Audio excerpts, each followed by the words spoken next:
Jagalah mulut dari ghibah, jangan sakiti hati sesama. Lebih baik diam dan berzikir daripada dosa terus mengalir. Jagalah mulut dari ghibah, karena semua ada balasnya. Bila ingin hidup penuh berkah, tebarkan cinta, jangan fitnah. Saudaraku, mari ingatlah, hidup di dunia hanya sementara. Jangan sibuk mencari salah, sementara diri penuh celah.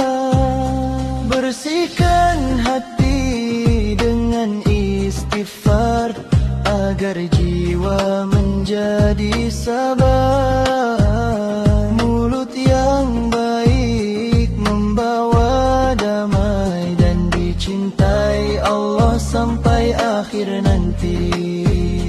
Jika melihat salah saudara, doakan dia dalam rahasia, bukan diumbar kemana-mana, karena itu bukan akhlak mulia.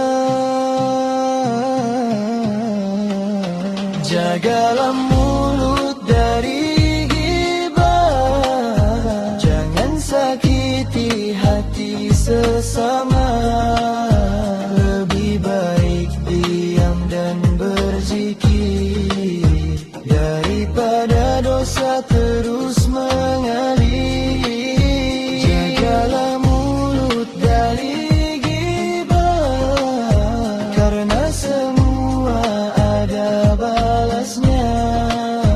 Bila ingin hidup penuh berkah, tebarkan cinta, jangan fitnah.